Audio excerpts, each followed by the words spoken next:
Rerir, are you there?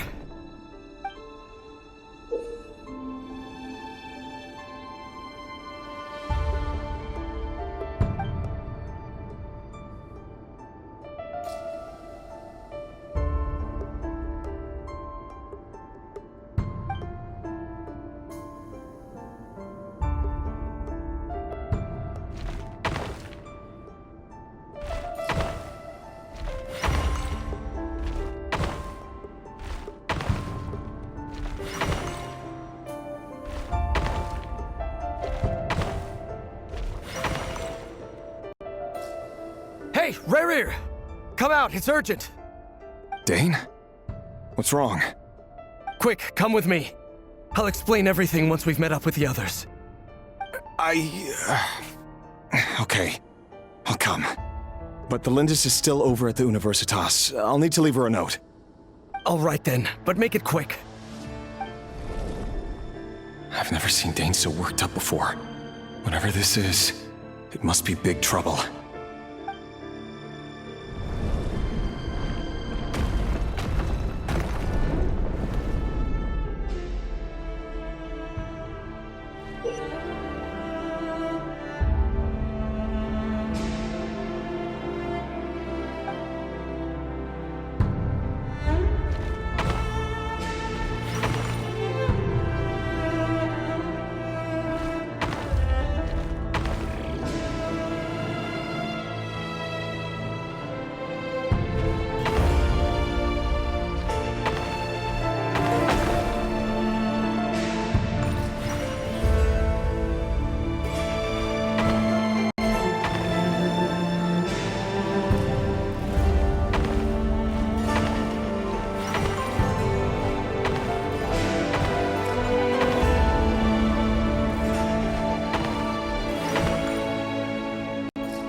Well, this is a nice change, meeting you all at this hour.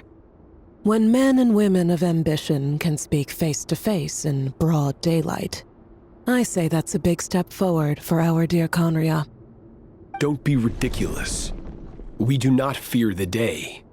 Why would we seek refuge in the night? You might ask your blade that same question. I'm told it prefers the cover of darkness. The word on the street is that Sertologi only strikes when he has an unfair advantage. But that is patently false. I see you're missing an arm and a leg.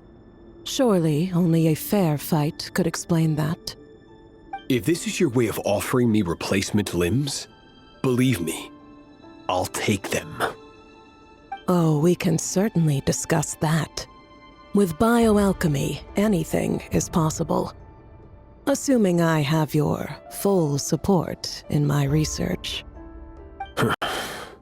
Lunatic. Roptatir, what brings you here? Why, Dainsleif, of course. He invited me. Please, cast aside your apprehensions, Miss Rhindaughter. Whatever the rumors may say, I am but a humble servant of the king, and I can assure you he affords me no greater convenience than he does you. Well, the Universitas Magistrorum won't stop fawning over you, so at least some of the rumors must be true. You're clearly doing well for yourself, so drop the humble servant act. It endears you to no one. You're president of the Universitas Magistrorum, the chief royal mage known as the Wise by royal appointment, and by far the most favored among the 4 pillars of Conria. Vice President Veit doesn't even try to hide his envy when he sees you. My success is the product of hard work and good luck. It's as simple as that. Were the king not such an extremist, I hardly think I would have received a senior post at my age. Of course, no job is without its gripes. Serving a king like ours can be a challenging task, as I'm sure you can imagine. And as for Efterveit, in missing out on the presidency, he's dodged a mountain of stress. Like everything else in life, it comes with pros and cons. You're all here. I apologize for the short notice, but it was an emergency.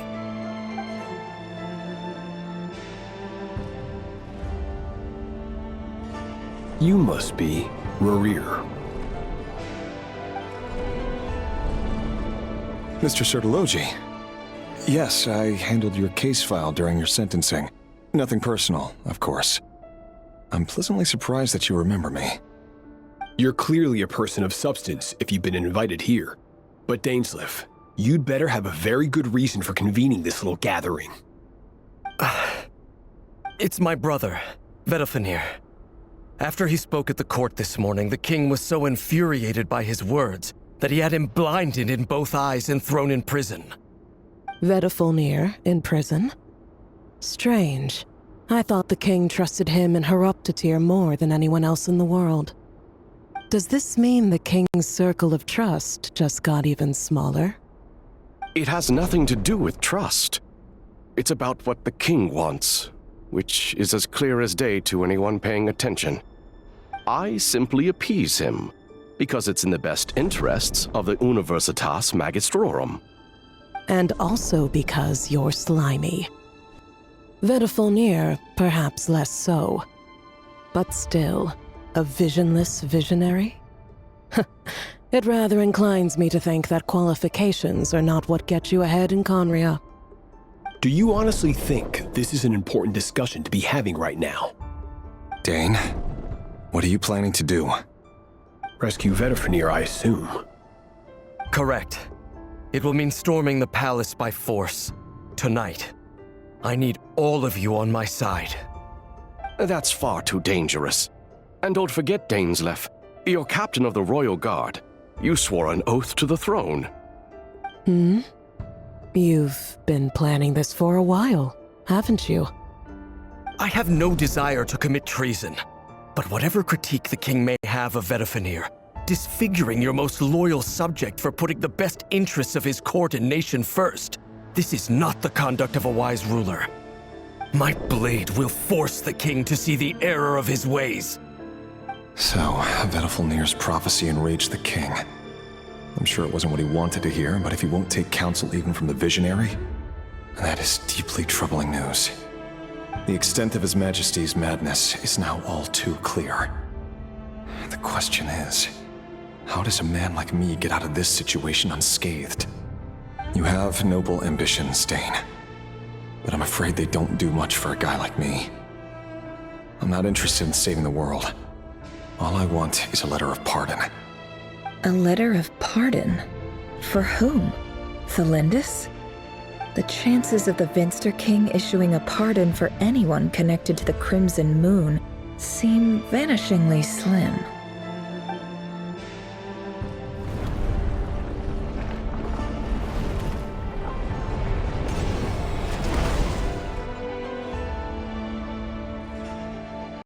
This black fog over the board must have some connection to Thelindis.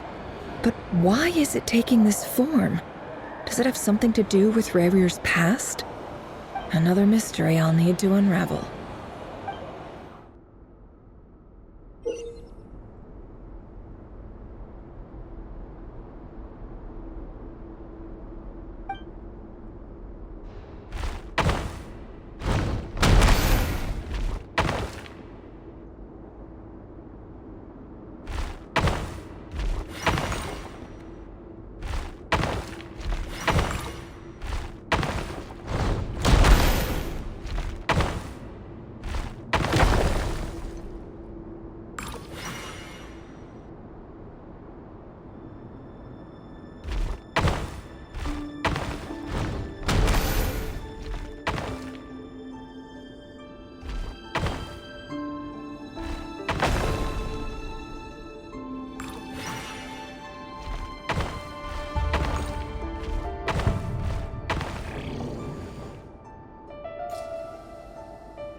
Author Thelindis.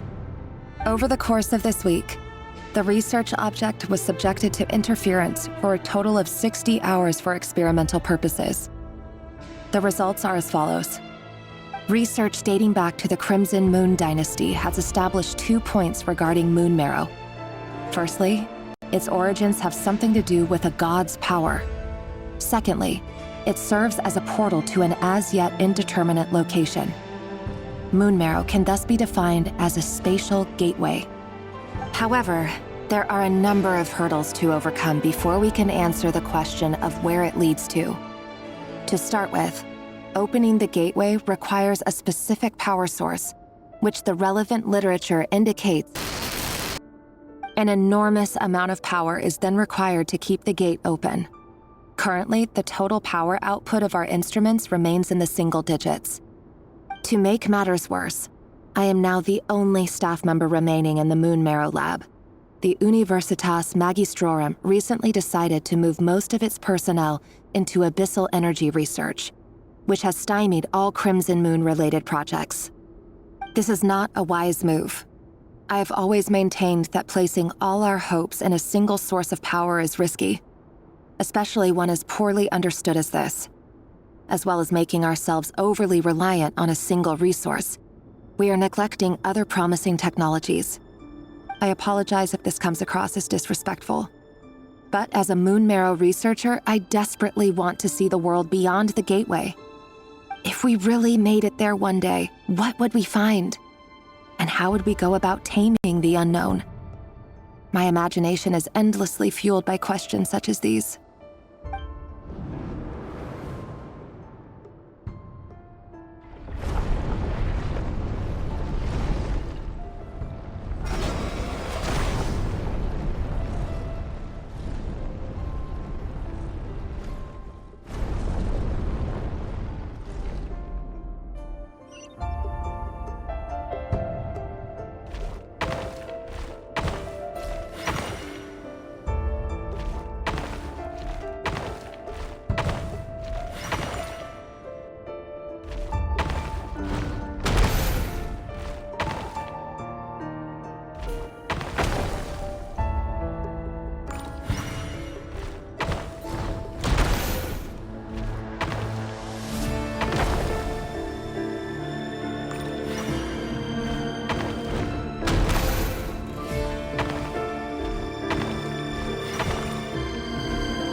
This is for you.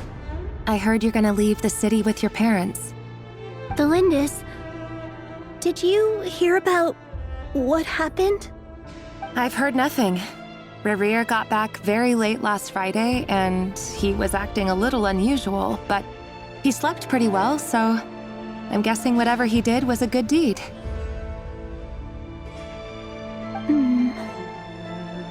You never saw him, and I don't know what he did. And this conversation never happened. You understand? What if he finds out that you pried into his secrets? Don't be silly. I don't know what secrets he does or doesn't have. All I know is he's just a normal guy who happens to run some errands for the king. Are you scared of him? I don't know. The Rerir I know doesn't match the person you all describe. Logically, I should be scared of him. And yet, I don't want to lose him. But enough about that. You should get going, and be careful with the package I gave you. Keep it secret. Keep it safe. What's in it? A piece of the moon. All you need to know is that as long as you keep it safe, then in the future, everyone will be able to see a red moon. A red moon? You mean our moon? That's right. Our moon. Promise me you'll look after it. I promise, Thelindis. The Crimson Moon bloodline will never die out. Its light, the color of blood, will become like a fire that flows in our veins. no matter how long it takes.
Hurry, everyone, and stick to the plan.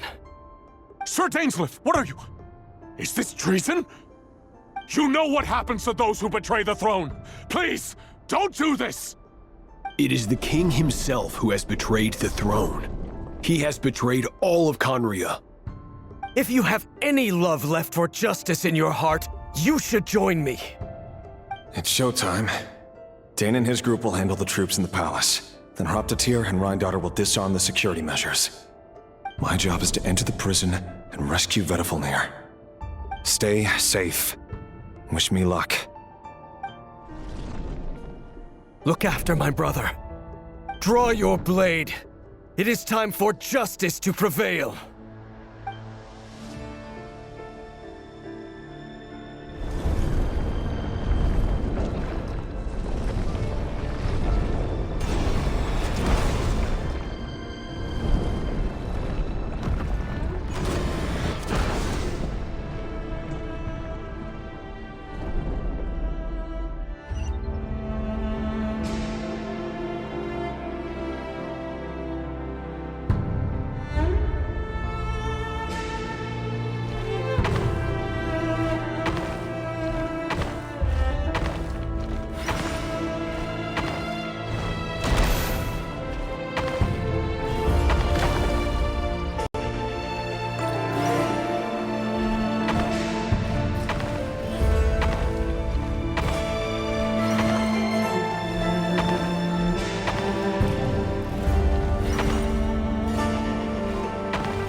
And the smell is abominable. Clearly, the king doesn't allow his prisoners a single shred of dignity. This is dire. Found you. Hello, Mr. Vedafilnir. Ah, it's you. Surprised? Oh, wait. I guess surprise isn't an emotion that prophets feel very often. I certainly felt some surprise in the moment when I was blinded. Surprise at the king's sheer ignorance. Surprise at just how unfairly this world responds to words of earnest remonstration. I'm curious. What did you prophesize this time? It wasn't a prophecy. It was a word of warning. Someone had to say it. The king has forsaken all reason in pursuit of his obsessions. I simply told him that if he continues on this path, Khaenri'ah will surely fall. But he didn't listen. Worse still, he stabbed you in both eyes and locked you away. Dane asked for my help. The court is in complete chaos now, but I'm sure you predicted that. Everything is transpiring as I foresaw, yet I am powerless to change it. Fate is an immutable force. I can but lament as the inevitable unfolds. I do wonder whether giving a man the power to see the future does nothing more for him than slowly crush his spirit. Forgive my curtness, Vedafilnir, but the king did not suddenly turn on you today. His suspicions have been brewing for a long time. You can't have wisdom beyond the reach of your fellow man without attracting his fear and suspicion. There are things the king does not want to see. So, he doesn't want you having visions of them either. He blinded you because he thought this would make the visions stop. He wasn't entirely wrong.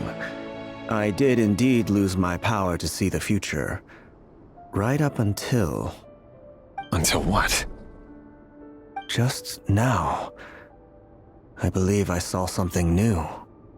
Well, tonight could go a lot of different ways. 5 of us banded together to storm the palace, also we could rescue you. This will go down as the most tumultuous day in Khaenri'ah history. I sense hatred in you, but also hope.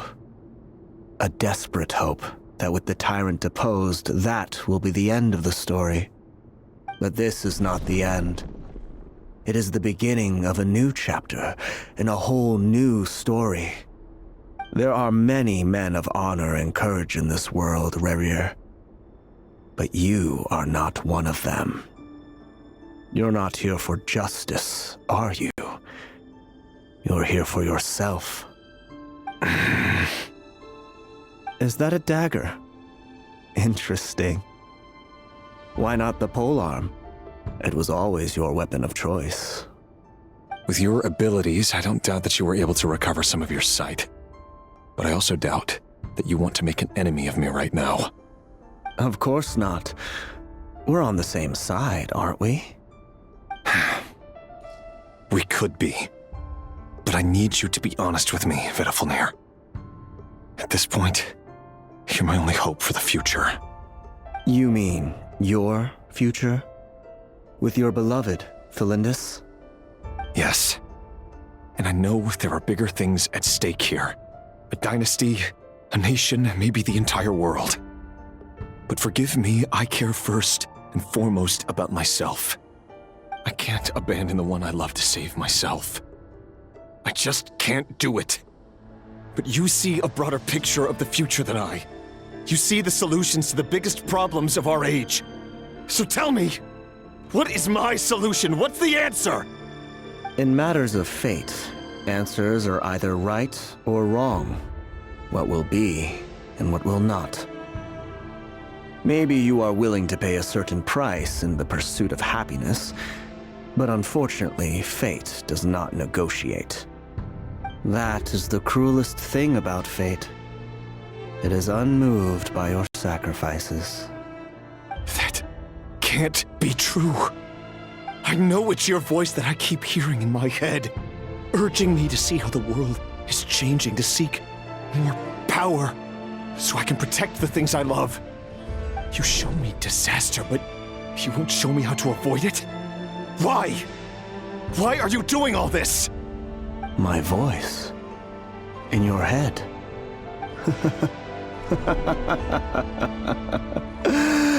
So, you hear it too? The voice that steals your mind, gains your trust, and drives you crazy. It turns out that we are not so different, you and I.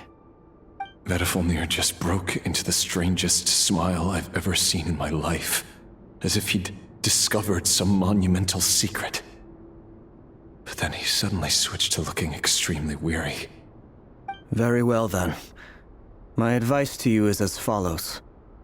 You must persevere. Whatever trials and tribulations you may face, be steadfast in the belief that they are your path to the future. For as long as you live, your story with Thelindis shall not come to an end. That is the only chance you have of fighting back against fate.